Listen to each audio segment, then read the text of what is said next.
Millionnaire, froid toujours, méprisant, avec sa femme de ménage, tombe amoureux d'elle de façon inattendue. Une belle histoire d'amour. Bienvenue. N'oubliez pas de liker et de vous abonner. Et maintenant, passons à l'histoire. Le soleil de juin se déversait à travers les immenses fenêtres du penthouse de la rue Saint-Honoré, mais la lumière ne parvenait jamais vraiment à réchauffer l'intérieur. Alexandre Devereux observait Paris depuis sa forteresse de verre et d'acier. À 42 ans, il avait bâti un empire financier qui faisait l'envie de tous, mais ce matin-là, comme tous les matins depuis 5 ans, il se réveillait avec ce même vide glacial qui habitait sa poitrine. Il passa ses doigts sur la surface parfaitement polie de son bureau en noyer, un geste machinal qui rythmait ses journées. Le café fumant que Madame Leroy, sa gouvernante de longue date, avait déposé commençait déjà à refroidir. Alexandre n'avait jamais le temps de le boire chaud. Les chiffres sur ses multiples écrans réclamaient son attention immédiate, comme toujours. « Monsieur, rappel de votre rendez-vous avec le conseil d'administration à 11 heures, annonça la voix de Madame Leroy depuis l'interphone. « Merci, répondit-il sèchement, sans détourner son regard des graphiques qui dansaient devant ses yeux. La vie d'Alexandre était réglée comme du papier à musique. Levé à 5h30, course à pied dans les jardins des Tuileries déserts, douche froide, café, travail. Les week-ends ne différaient guère des jours de semaine. Ses rares distractions se limitaient à des dîners d'affaires dans les restaurants étoilés de la capitale ou à des soirées de gala où sa présence était requise pour maintenir les apparences d'un homme accompli. Un homme que tous enviaient, mais que personne ne connaissait vraiment. La sonnerie de son téléphone interrompit le fil de ses pensées. Était Bernard, son directeur des opérations. « Alexandre, nous avons un problème avec le projet Marseille. Les autorités locales bloquent le permis de construire. » Alexandre ferma les yeux un instant, contenant sa frustration. « Encore ? Qu'est-ce qu'ils veulent cette fois-ci ? » Ils parlent de préservation du patrimoine maritime. Un groupe d'habitants a formé une association et je m'en occupe, coupa sèchement Alexandre. Je prendrai le TGV demain matin. Il raccrocha sans attendre de réponse, comme à son habitude. Les problèmes, il les résolvait toujours. Était son talent, sa réputation, sa prison. En sortant de son bureau pour se préparer à sa réunion, il passa devant le grand tableau qui ornait le couloir. Une œuvre de Monet qu'il avait acquise lors d'une vente aux enchères 3 ans auparavant. Il ne s'arrêtait plus pour la contempler. La beauté des nymphéas ne l'atteignait plus depuis longtemps. Dans l'ascenseur qui le menait au rez-de-chaussée de son immeuble haussmannien, Alexandre ajusta sa cravate en soie bleu nuit dans le miroir. Son reflet lui renvoya l'image d'un homme séduisant aux tempes légèrement grisonnantes, au regard d'acier, au costume impeccablement taillé, un masque parfait qu'il avait appris à porter en permanence. En sortant dans la rue, il fut aveuglé par l'éclat du soleil parisien. Le portier lui ouvrit la porte de sa Mercedes noire. « Bonne journée, monsieur Devereux », dit-il avec déférence. Alexandre hocha simplement la tête avant de s'engouffrer dans l'habitacle climatisé. Le trajet jusqu'au siège de Devereux Investments, situé dans le quartier de la Défense, se déroula dans un silence studieux. Alexandre parcourait les derniers rapports sur sa tablette, ignorant la beauté de Paris qui défilait derrière les vitres teintées. Les quais de Seine, la tour Eiffel qui scintillait au loin, les terrasses de café animées, tout cela appartenait à un monde auquel il ne participait plus. La journée se déroula comme prévu, réunion, appel, décision. Alexandre dirigeait son empire d'une main de fer, sans jamais montrer le moindre signe de faiblesse ou d'hésitation. Il avait construit sa réputation sur cette image de force implacable. Ce soir-là, en rentrant dans son appartement désert, il se servit un verre de Bordeaux millésimé et s'approcha de la baie vitrée. Paris s'illuminait sous ses yeux, mais les lumières de la ville ne parvenaient pas à pénétrer le voile de solitude qui l'enveloppait. Son téléphone vibra. Un message de sa sœur, Claire. « Alex, je t'en prie, réponds à mes appels. Cela fait 2 mois maintenant. Papa n'est plus jeune, et malgré ce qui s'est passé, il aimerait te voir. Nous fêtons ses 75 ans dimanche prochain à la maison familiale à Lyon. Viens, s'il te plaît. » Alexandre fixa longuement l'écran avant de le reposer sur la table basse en marbre. La maison familiale, celle qu'il avait quittée il y a 20 ans, jurant de ne jamais y retourner après la violente dispute avec son père. Cette maison où il avait grandi, où sa mère était morte d'un cancer alors qu'il n'avait que 16 ans, où son père S était remarié moins d'1 an plus tard avec Hélène, une femme plus jeune que lui de 20 ans. Il avala une longue gorgée de vin, sentant l'amertume familière remonter dans sa gorge. Lyon, son père, le passé qu'il avait si soigneusement enterré sous des couches de succès et d'indifférence cultivée. Son regard tomba sur la photo encadrée posée sur son piano à queue, le seul objet personnel visible dans tout l'appartement. Sa mère et lui sur la plage de Nice quand il avait 10 ans. Son sourire à elle, si lumineux malgré la maladie qui commençait déjà à la ronger sans qu'il le sache. « Monsieur ?» La voix de Madame Leroy le tira de ses souvenirs. « Pardonnez-moi de vous déranger, mais j'ai une nouvelle à vous annoncer. » Alexandre se tourna vers sa gouvernante, une femme d'une 60aine d'années qui veillait sur son quotidien depuis plus de 15 ans. « Je vais devoir vous quitter, monsieur. Ma fille attend un enfant à Bordeaux, et à mon âge, je souhaite me rapprocher de ma famille. » Le visage d'Alexandre resta impassible, mais quelque chose en lui vacilla. Madame Leroy était la dernière personne qui connaissait l'homme qu'il avait été avant, la dernière à avoir vu ses rares sourires, la dernière à savoir comment il prenait son café les matins où il se permettait de le savourer. « Je comprends, » dit-il en hochant la tête. « Quand souhaitez-vous partir ? » « Dans 1 mois, si cela vous convient. Je vous aiderai à trouver quelqu'un pour me remplacer, bien sûr. »« Très bien. Merci de m'avoir prévenu. » Madame Leroy hésita un instant, comme si elle voulait ajouter quelque chose, puis se retira silencieusement. Alexandre resta immobile, son verre à la main. 1 mois.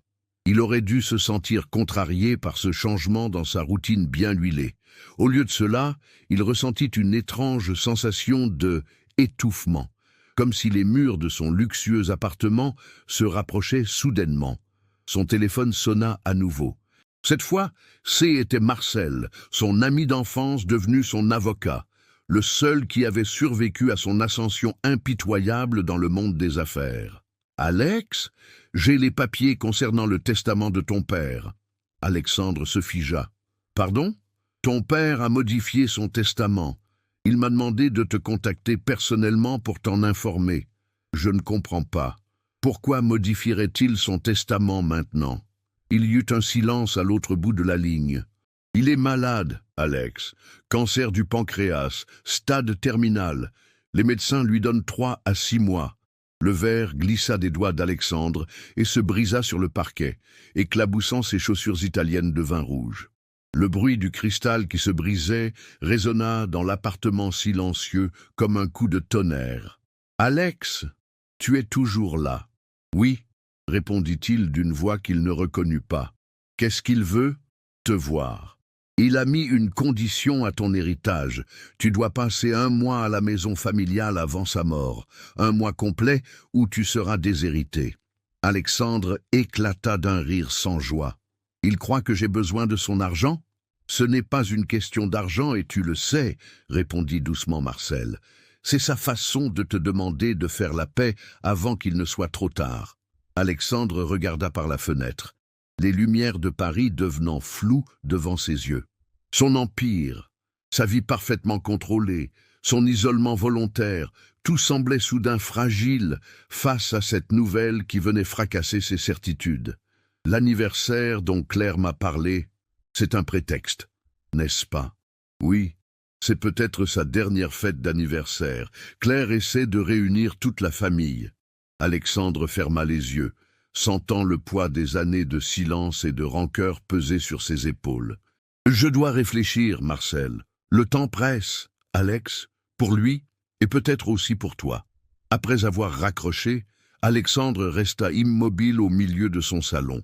Le vin formait maintenant une tache sombre sur le parquet clair, comme une blessure ouverte dans le décor parfait. Il n'appela pas Madame Leroy pour nettoyer. Pour la première fois depuis des années, il laissa le désordre s'installer, témoin silencieux du chaos qui venait de s'inviter dans sa vie si méticuleusement ordonnée.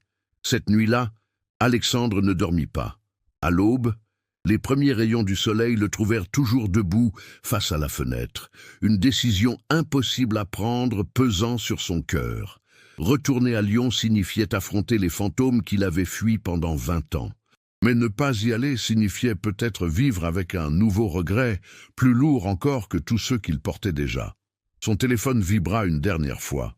Un message de Claire. « Il te demande, Alex, pas l'homme d'affaires que tu es devenu, mais le fils qu'il a perdu. S'il te plaît, viens !» Alexandre prit une profonde inspiration. Dans moins de 3 heures, un TGV partirait pour Marseille. Il devait régler cette crise avec le projet immobilier. Mais un autre train partait pour Lyon, vers son passé, vers cette maison pleine de souvenirs où son père mourant l'attendait. Pour la première fois depuis des années, Alexandre Devreux, l'homme qui contrôlait tout, se trouvait face à une décision qu'aucun chiffre, aucune stratégie, aucun pouvoir ne pouvait simplifier. Le train filait à grande vitesse à travers les paysages de la campagne française.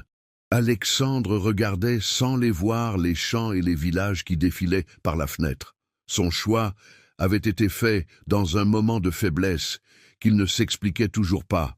Lyon et non Marseille, le passé et non les affaires. En arrivant à la gare de Lyon-Part-Dieu, une angoisse familière l'étreignit. Il avait prévenu Claire de son arrivée, mais personne ne l'attendait sur le quai. Était mieux ainsi. Il prit un taxi et donna l'adresse qu'il n'avait pas prononcée depuis 20 ans. « Belle propriété », commenta le chauffeur lorsqu'ils s'arrêtèrent devant le grand portail en fer forgé de la maison Devreux, niché sur les hauteurs de Fourvière, avec une vue imprenable sur la ville. Alexandre ne répondit pas. Il paya la course et resta un long moment immobile devant ce portail, sa valise à la main. Derrière ces murs se trouvaient les vestiges de son enfance, de ses rêves abandonnés, et un père mourant qu'il avait juré de ne jamais revoir. Il sonna. Le bruit de la cloche résonna comme un glas. La porte s'ouvrit sur un visage qu'il ne reconnut pas immédiatement. Une jeune femme d'une 30aine d'années, aux cheveux châtains coupés courts et aux yeux d'un vert intense. « Vous devez être Alexandre », dit-elle avec un léger accent qu'il ne parvint pas à identifier. « Je suis Émilie, l'infirmière de votre père. Mon père a une infirmière à domicile depuis 3 mois. Entrez, votre sœur vous attend. » Le jardin était tel qu'il s'en souvenait, peut-être un peu plus sauvage. Les rosiers que sa mère chérissait tant avaient prospéré, formant maintenant une allée presque envahissante, jusqu'à la maison de pierre. Claire l'attendait sur le perron, l'expression indéchiffrable. À 40 ans, elle ressemblait de plus en plus à leur mère, les mêmes yeux noisettes, le même port de tête. Sans un mot, elle s'avança et l'enlaça. Alexandre se raidit, puis, maladroitement, lui rendit son étreinte. « Tu es venu, murmura-t-elle. Pour 1 mois, pas plus. » Elle se recula et l'observa. « Tu as l'air fatigué. Où est-il ?»« Dans la véranda. Il a insisté pour t'attendre là-bas. » Alexandre traversa la maison comme un étranger. Les meubles n'avaient pas changé. Le buffet en chêne massif dans la salle à manger, le piano que sa mère avait tant aimé, les tableaux de famille accrochés dans l'entrée. Mais l'atmosphère était différente, plus lourde. L'odeur des médicaments se mêlait au parfum des fleurs fraîches. Il s'arrêta net en apercevant son père. Jacques Devreux, autrefois imposant et autoritaire, n'était plus que l'ombre de lui-même. Assis dans un fauteuil roulant, un plaid sur les genoux malgré la chaleur de juin, il fixait le jardin. Son visage émacié, ses joues creusées, ses mains déformées par l'arthrite, tout en lui criait la défaite face à la maladie. « Père !» dit Alexandre, la voix plus rauque qu'il ne l'aurait voulu. Jacques tourna lentement la tête. Ses yeux, du même bleu acier que ceux de son fils, s'illuminèrent brièvement. « Alexandre, tu es venu pour satisfaire aux conditions de votre testament, oui. » Un sourire amer se dessina sur les lèvres du vieil homme. Toujours aussi direct. « Entre, assieds-toi. » Alexandre s'exécuta, prenant place sur une chaise en face de son père. Le silence s'installa, lourd de 20 années de non-dit. « Où est Hélène ?» demanda finalement Alexandre, se préparant à revoir la femme qui avait remplacé sa mère. « Partie, il y a 10 ans. » Elle a trouvé quelqu'un de plus jeune, moins compliqué. Alexandre ne put retenir un rire sans joie. Quelle ironie, n'est-ce pas? Jacques toussa, un son rauque qui sembla lui déchirer la poitrine. Je l'ai mérité, je suppose. Émilie entra avec un plateau de médicaments et un verre d'eau. Avec des gestes doux mais efficaces, elle aida Jacques à les prendre. Puis S éclipsa discrètement. Elle est compétente, remarqua Jacques en la suivant du regard, et patiente avec un vieil homme difficile. Que voulez-vous de moi, exactement? Demanda Alexandre, allant droit au but. Vous savez que je n'ai pas besoin de votre héritage. Ce n'est pas une question d'argent, Alexandre. C'est une question de famille, de vérité, de... Il chercha ses mots. De réparation, peut-être. Il est un peu tard pour ça. Vous ne croyez pas? Jacques ne répondit pas immédiatement. Son regard se perdit dans le jardin, là où les rosiers de sa défunte épouse continuaient de fleurir malgré tout. J'ai fait beaucoup d'erreurs, Alexandre. Je n'attends pas ton pardon, seulement ton écoute. Les jours qui suivirent établirent une routine étrange. Alexandre travaillait à distance le matin, s'enfermant dans l'ancien bureau de son père. L'après-midi, il accompagnait Jacques pour de courtes promenades dans le jardin, poussant son fauteuil roulant en silence. Le soir, ils dînaient ensemble, avec Claire quand elle pouvait se libérer de son cabinet médical. C'est au cours de ces dîners que les révélations commencèrent à émerger. « Ta mère et moi, nous nous étions séparés avant sa maladie », annonça Jacques un soir, brisant le silence qui s'était installé après le départ d'Émilie avec les assiettes du dessert. Elle voulait divorcer. Alexandre leva brusquement la tête. C'est un mensonge. Non, nous vous l'avions caché à Claire et toi. Elle a découvert que je la trompais depuis des années. Avec Hélène, oui, mais il y en avait eu d'autres avant. Le monde d'Alexandre vacilla. Ses souvenirs d'enfance, l'image du couple parfait que formaient ses parents, tout s'effondrait. Puis elle est tombée malade, poursuivit Jacques, sa voix à peine audible. Elle m'a demandé de rester pour vous, pour maintenir l'illusion de la famille unie pendant qu'elle luttait. J'ai accepté, par culpabilité, par devoir, peut-être par amour aussi, malgré tout. Et vous avez épousé sa remplaçante moins d'1 an après sa mort, cracha Alexandre, la colère remontant comme une vague. Oui, une autre erreur. J'ai cru que je pouvais effacer la douleur, la culpabilité. J'avais tort. Ces révélations bouleversèrent Alexandre plus qu'il ne voulait l'admettre. La nuit, il errait dans la maison, incapable de trouver le sommeil. C'est lors d'une de ces déambulations nocturnes qu'il trouva Émilie dans la bibliothèque, plongée dans la lecture d'un vieux livre. « Vous ne dormez pas ?» demanda-t-elle sans lever les yeux. « Rarement. » Elle referma son livre. « Votre père non plus. La douleur l'en empêche, malgré les médicaments. Vous semblez bien le connaître. Les mourants se confient souvent à ceux qui les soignent. C'est plus facile parfois, avec des étrangers. » Alexandre s'approcha de la bibliothèque, parcourant du doigt les reliures des livres qu'il avait autrefois dévorés. « Il parle de vous, vous savez, » dit Émilie, « de sa fierté pour votre réussite, de ses regrets aussi. Sa fierté. Il m'a traité de traître quand je suis parti. Les gens disent des choses qu'ils ne pensent pas quand ils ont peur de perdre ceux qu'ils aiment. » Alexandre se tourna vers elle, frappé par la simplicité de cette vérité. « Vous n'êtes pas qu'une infirmière, n'est-ce pas ?» Un léger sourire éclaira son visage. « J'ai fait des études de psychologie avant de me réorienter vers les soins palliatifs. Les deux sont souvent complémentaires. » À partir de cette nuit-là, quelque chose changea. Alexandre commença à vraiment regarder autour de lui, à remarquer les détails. Les photos de lui et Claire que Jacques gardait sur sa table de chevet. Les coupures de presse sur ses succès professionnels, soigneusement conservées dans un album. Les lettres qu'il avait envoyées à sa sœur, que son père avait manifestement lues et relues. Un matin, alors qu'il assistait à une visioconférence depuis le bureau, Alexandre remarqua que les chiffres du projet Marseille ne correspondaient pas. En examinant de plus près les documents, il découvrit des irrégularités troublantes.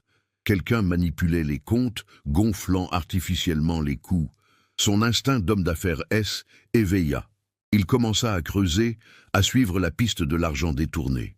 Cette enquête l'absorba pendant plusieurs jours, au point qu'il en oublia presque la raison de sa présence à Lyon. Ce fut Émilie qui le ramena à la réalité. « Votre père a eu une mauvaise nuit », lui annonça-t-elle en entrant dans le bureau sans frapper. « Le médecin pense que nous approchons de la fin. » Alexandre leva les yeux de son ordinateur, désorienté. « Si vite ? Je croyais qu'il lui restait des mois. La maladie progresse plus rapidement que prévu. Il vous demande. » Alexandre trouva son père dans sa chambre, plus pâle et émacié que jamais.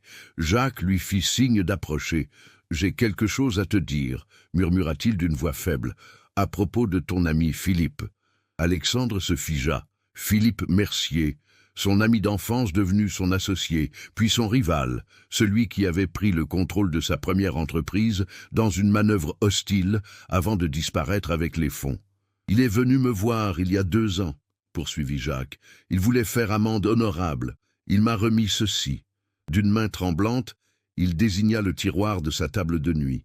Alexandre l'ouvrit et y trouva une clé USB. « Des preuves, » expliqua Jacques. « Il n'a pas agi seul. Quelqu'un l'a manipulé, lui a fourni des informations confidentielles sur ton entreprise. »« Qui ?» demanda Alexandre, bien qu'il commençât à redouter la réponse. Jacques ferma les yeux un instant, comme pour rassembler ses forces. « Bernard, ton directeur des opérations. Il travaillait déjà pour toi à l'époque. Il est l'architecte de ta chute. Et maintenant ? Il recommence avec le projet Marseille, compléta Alexandre, les pièces du puzzle s'assemblant soudain dans son esprit. Tout prenait sens, les blocages administratifs inexpliqués, les coûts qui grimpaient en flèche, les investisseurs qui se retiraient mystérieusement. « Ando, pourquoi ne pas me l'avoir dit plus tôt ?»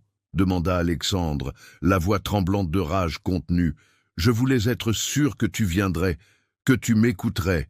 Je voulais... » Sa voix éteignit dans une quinte de toux douloureuse. « Je voulais te protéger pour une fois dans ma vie. » Cette révélation frappa Alexandre comme un coup de tonnerre. Pendant 20 ans, il avait nourri sa rancœur, bâti sa forteresse de solitude, convaincu que personne ne pouvait être digne de confiance. Et voilà que son père, l'homme qu'il avait le plus détesté, avait cherché à le protéger. « Je dois retourner à Paris, » dit Alexandre, se levant brusquement. « Je dois l'arrêter avant qu'il ne soit trop tard. » Alexandre. La main de Jacques agrippa son poignet avec une force surprenante. « Ne pars pas comme ça, pas encore, pas maintenant. » Leurs regards se croisèrent, celui du père, suppliant, celui du fils, déchiré entre la vengeance et le devoir familial. Ce fut à cet instant précis que la porte s'ouvrit, révélant Émilie, accompagnée d'une femme qu'Alexandre n'avait jamais vue, grande, élégante, avec des traits qui lui semblaient vaguement familiers. « Alexandre, » dit la femme, les yeux brillants de larmes contenues, « je suis Léa, ta demi-sœur. » Le monde s'arrêta de tourner. « Edmaï, quoi ? La fille d'Hélène, » expliqua Jacques dans un souffle, « et la mienne, née avant même que ta mère ne tombe malade. Était la révélation de trop. » Alexandre recula, comme frappé physiquement par cette vérité cachée. « Combien d'autres mensonges, combien d'autres secrets ?» cria-t-il, perdant pour la première fois depuis des années le contrôle de ses émotions. Sans attendre de réponse, il quitta la chambre, descendit les escaliers 4 à 4 et sortit dans le jardin, l'esprit en ébullition. La trahison de Bernard, cette demi-sœur sortie de nulle part, son père mourant, tout tourbillonnait dans sa tête. Il sentit une présence à ses côtés. « Émilie, il vous a menti toute votre vie, » dit-elle doucement. « Mais il vous aime, à sa façon imparfaite, torturée, il vous aime. L'amour ne justifie pas les mensonges, non. Mais parfois, il les explique. » Alexandre leva les yeux vers la maison, cette prison dorée de son enfance, devenue le théâtre de révélations qui ébranlait les fondements mêmes de son existence. Dans sa poche, son téléphone vibra. Un message de Bernard, justement, urgent. Le maire de Marseille a refusé définitivement le permis. Nous devons agir vite. L'ironie de la situation le frappa de plein fouet. L'homme qui l'avait trahi, qui continuait à le trahir, comptait sur lui pour résoudre une crise qu'il avait lui-même orchestrée. et dans la chambre à l'étage, un père mourant attendait, avec une demi-sœur inconnue, que le fils prodigue décide s'il allait fuir à nouveau ou rester pour affronter la tempête de vérité trop longtemps ensevelie. Alexandre resta immobile dans le jardin, le téléphone à la main, tiraillé entre deux mondes qui s'effondraient simultanément. La trahison professionnelle de Bernard semblait presque dérisoire face au séisme familial qu'il venait de vivre. Une demi-sœur, des mensonges qui s'étendaient sur des décennies, un père mourant qui avait cherché à le protéger malgré tout. « Qu'allez-vous faire ?» demanda Émilie, toujours à ses côtés. « Je ne sais pas, » admit-il, pour la première fois depuis des années avouant son incertitude. « Je devrais partir pour Paris, confronter Bernard, sauver mon entreprise. Mais mon père est mourant, et il y a cette femme, Léa, qui prétend être ma demi-sœur. » Émilie posa doucement sa main sur son bras, un geste simple qui le surprit par sa chaleur. Parfois, Alexandre, les choix les plus difficiles ne sont pas entre le bien et le mal, mais entre deux formes d'amour. Cette phrase le frappa comme une révélation. Toute sa vie, il avait fui l'amour, convaincu que était une faiblesse, une porte ouverte à la trahison. Même son empire financier, bâti pierre par pierre, n'était-il pas une forteresse contre l'intimité, contre la vulnérabilité? « Restez ici, » dit-il finalement à Émilie. « Je dois passer un appel. » Il éloigna dans le jardin, s'arrêtant près des rosiers que sa mère avait tant aimés. Leur parfum lui rappela soudain un souvenir enfoui, sa mère lui expliquant comment tailler les roses pour qu'elles fleurissent plus belles encore l'année suivante. Parfois, Alexandre, il faut couper pour permettre une nouvelle croissance. D'une main presque tremblante, il composa le numéro de Marcel, son avocat et ami d'enfance. « J'ai besoin de toi, » dit-il sans préambule. « Bernard me trahit. Encore. J'ai des preuves sur une clé USB. Je te l'envoie par coursier spécial ce soir. Que veux-tu que je fasse? Prépare les documents pour le limoger et contacte la brigade financière, discrètement. Je veux qu'il soit prêt à intervenir, mais pas avant mon signal. Tu ne rentres pas à Paris ?» Alexandre hésita, regardant vers la fenêtre de la chambre de son père. « Pas tout de suite. J'ai des affaires familiales à régler d'abord. » Après avoir raccroché, il prit une profonde inspiration et retourna dans la maison. Dans le hall, il croisa Léa qui descendait l'escalier, les yeux rougis. « Il t'a demandé, » dit-elle simplement. « Le médecin dit que c'est une question d'heure maintenant. » Alexandre la dévisagea, cherchant dans ses traits quelque chose de familier. Elle avait les yeux de Jacques, réalisa-t-il, et quelque chose dans sa façon de se tenir, dans sa dignité face à l'adversité, lui rappelait Claire. « Comment as-tu su ?» demanda-t-il. « Pour moi, pour cette famille, il m'a tout dit quand j'avais 18 ans. J'ai grandi en sachant que j'avais un frère et une sœur quelque part, qui ignoraient mon existence. Et tu ne nous as jamais cherchés? Il me l'avait fait promettre. Il disait que était à lui de réparer ses erreurs, pas à moi. » Elle hésita. « J'ai respecté sa volonté jusqu'à présent. Mais maintenant qu'il meurt... » Sa voix se brisa. Sans réfléchir, Alexandre fit un pas vers elle et l'enlaça maladroitement. Était un geste étranger pour lui, habitué à maintenir une distance avec tout le monde. Pourtant, il sentit quelque chose se briser en lui, une glace qui fondait après un trop long hiver. « Viens, » dit-il doucement, « allons le voir. » Ensemble, dans la chambre, Jacques semblait avoir diminué encore depuis leur dernière conversation. Claire était à son chevet, tenant sa main. Elle leva les yeux vers Alexandre, puis vers Léa, et son regard s'adoucit. « Tu as rencontré notre sœur, » dit-elle simplement. « Tu savais ? Depuis 1 an. Papa me l'a présentée quand il a appris pour sa maladie. » Alexandre s'approcha du lit. La colère qu'il avait habitée pendant des décennies semblait s'être évaporée, remplacée par un mélange complexe d'émotions qu'il n'arrivait pas à nommer. « Je suis là, père, » dit-il en prenant l'autre main de Jacques. Les yeux du vieil homme s'ouvrirent lentement. Un faible sourire éclaira son visage émacié. « Mes 3 enfants, » murmura-t-il. « Ensemble, enfin. »« Ne parlez pas, » dit Alexandre. « Économisez vos forces. » Jacques secoua légèrement la tête. « Plus le temps. Écoute-moi. Ce que j'ai fait, impardonnable. Mais je vous aime, tous les trois, différemment, imparfaitement, mais de tout mon cœur. » Il toussa, un son rauque qui sembla déchirer sa poitrine. Émilie s'avança pour l'aider, mais il lui fit signe de s'arrêter. « Alexandre, » poursuivit-il, sa voix à peine audible, « la maison, elle est à toi, à vous trois. Ne la vends pas, était le vœu de ta mère. Un foyer. Toujours. » « Je ne comprends pas, » dit Alexandre, décontenancé. « Le testament, pas seulement l'argent. Les lettres, dans mon bureau. Elle t'a écrit, chaque année, jusqu'à la fin, pour quand tu serais prêt. Des lettres de sa mère. » Alexandre sentit le sol se dérober sous ses pieds. Pendant 20 ans, il avait vécu avec la conviction que sa mère était morte sans lui laisser d'adieu, sans message personnel. Et maintenant, il apprenait l'existence de lettres conservées par son père, attendant qu'il soit prêt à les lire. « Pourquoi ne pas me les avoir données avant ?» demanda-t-il, la voix tremblante. « Tu n'aurais pas compris. Trop de colère, contre moi, contre elle, pour m'avoir pardonné. » Cette révélation frappa Alexandre comme un coup physique. Sa mère avait pardonné à son père ses infidélités.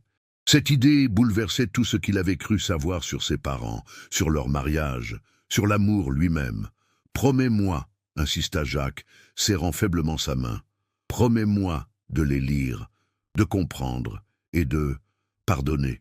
Pas pour moi, pour toi. » Alexandre regarda cet homme qu'il avait haï pendant si longtemps, cet homme brisé dont les derniers actes semblaient guidés par un désir désespéré de réparation. « Je promets, » dit-il finalement. Un sourire de paix illumina le visage de Jacques. Il tourna son regard vers Léa puis vers Claire. « Veillez sur lui, » murmura-t-il. « Il a toujours été le plus vulnérable, sous sa carapace. » Ces mots touchèrent Alexandre au plus profond de son être.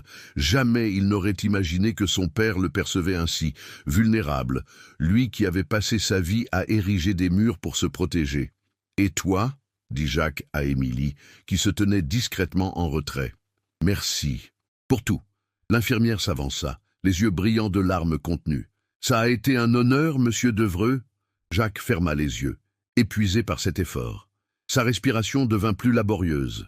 Le médecin, appelé d'urgence, confirma ce qu'il savait déjà. La fin était proche. Les heures qui suivirent se déroulèrent dans un brouillard émotionnel pour Alexandre. Il resta au chevet de son père, tenant sa main, parfois alternant avec Claire ou Léa. Ils parlaient peu, mais leur présence commune créait un cercle protecteur autour du mourant. À l'aube, Jacques Devreux rendit son dernier souffle, entouré de ses 3 enfants. Un départ paisible, presque solennel, qui contrastait avec la vie tumultueuse qu'il avait menée. Après que le médecin eut constaté le décès, après que les premières formalités eurent été accomplies, Alexandre se retrouva seul dans le bureau de son père. Claire et Léa S. étaient retirées pour se reposer, émotionnellement épuisées. Il ouvrit le tiroir que Jacques lui avait indiqué. Une boîte en bois sculptée s'y trouvait, contenant des lettres soigneusement rangées par date. 20 enveloppes.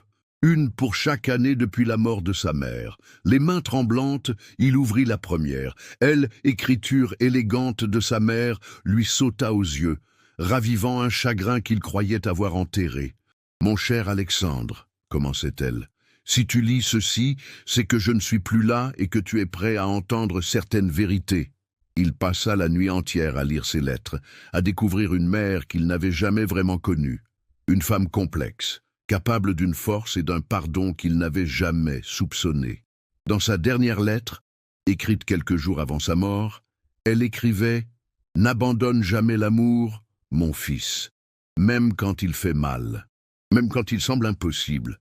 C'est notre seule vraie richesse dans ce monde. » Au matin, lorsqu'Émilie le trouva toujours dans le bureau, entouré de lettres éparses, Alexandre avait le visage baigné de larmes qu'il n'avait pas versées depuis l'enfance. « Vous allez bien ?» demanda-t-elle doucement. Il leva vers elle un regard transformé. « Je ne sais pas, je ne sais plus qui je suis. C'est peut-être le début de quelque chose, » suggéra-t-elle. « Et une renaissance. » Les jours qui suivirent furent consacrés aux funérailles, aux formalités administratives et à une lente reconnexion entre les 3 enfants de Jacques Devreux. Ils découvrirent leurs vies respectives, leurs différences et leurs similitudes troublantes. Léa était médecin humanitaire, consacrant sa vie aux autres, comme si elle cherchait à expier une faute qui n'était pas la sienne. Claire avait construit une famille stable et aimante en réaction directe au chaos émotionnel de leur enfance. Et Alexandre avait bâti un empire financier, une forteresse contre l'intimité et la vulnérabilité. Pendant ce temps, à Paris, la machine judiciaire se mettait en marche. Sur les instructions d'Alexandre, transmises par Marcel, Bernard fut arrêté discrètement, les preuves de ses malversations étant accablantes. Le scandale fut contenu, l'entreprise préservée. Mais ses victoires professionnelles semblaient désormais lointaines, presque insignifiantes face au bouleversement émotionnel qu'Alexandre traversait. Un mois après la mort de son père, alors que le délai imposé par le testament touchait à sa fin, Alexandre prit une décision qui aurait été impensable quelques semaines plus tôt.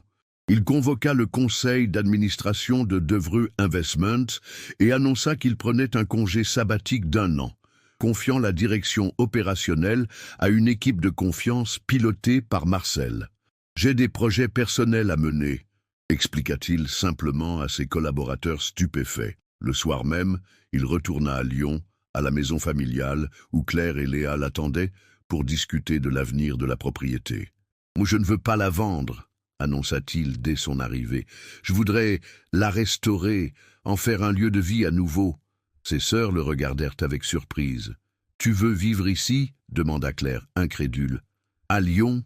Pas exactement. Je pensais en faire une maison de repos, pour les malades en fin de vie qui n'ont pas les moyens de se payer des soins à domicile. Un endroit où ils pourraient passer leurs derniers jours dans la dignité, entourés de beauté. » Léa sourit, émue. « C'est une idée magnifique. En tant que médecin, je peux te dire que le besoin est réel. J'aurais besoin d'une directrice médicale, » poursuivit Alexandre, « quelqu'un qui partage cette vision. » Les deux sœurs échangèrent un regard entendu. « Je crois que nous connaissons la personne parfaite, » dit Claire. Cette personne, bien sûr, était Émilie. Lorsqu'Alexandre lui proposa le poste, elle resta d'abord silencieuse, surprise par cette offre inattendue. « Pourquoi moi ?» demanda-t-elle finalement. Il se trouvait dans le jardin, près des rosiers en fleurs. Le soleil couchant baignait la scène d'une lumière dorée, presque irréelle. « Parce que vous voyez les gens, » répondit Alexandre, « pas leur masque, pas leur façade. Vous m'avez vu, moi, quand personne d'autre n'y parvenait plus depuis des années. » Un sourire hésitant se dessina sur les lèvres d'Émilie. « Et qu'avez-vous vu, vous, Alexandre ?» Il s'approcha d'elle, plus vulnérable et authentique qu'il ne l'avait jamais été. « J'ai vu que ma mère avait raison, que l'amour, même imparfait, même difficile, est notre seule vraie richesse. » Dans un geste qui lui aurait semblé impensable quelques semaines plus tôt, il prit doucement sa main dans la sienne. À cet instant précis, entouré du parfum des roses que sa mère avait plantées, sous le regard bienveillant de la maison familiale qu'il avait fui pendant si longtemps, Alexandre Devereux comprit que les véritables murs à abattre étaient pas ceux qui l'entouraient, mais ceux qu'il avait érigés en lui-même, et que même les cœurs les plus glacés peuvent, au contact de la vérité et de la tendresse, refleurir au-delà de toutes les ombres. Abonnez-vous à notre chaîne pour plus d'histoires émouvantes qui touchent l'âme. Aimez cette vidéo et partagez-la avec ceux qui croient au pouvoir transformateur de l'amour. N'oubliez pas de nous dire en commentaire quelle partie de l'histoire a le plus résonné avec votre propre parcours.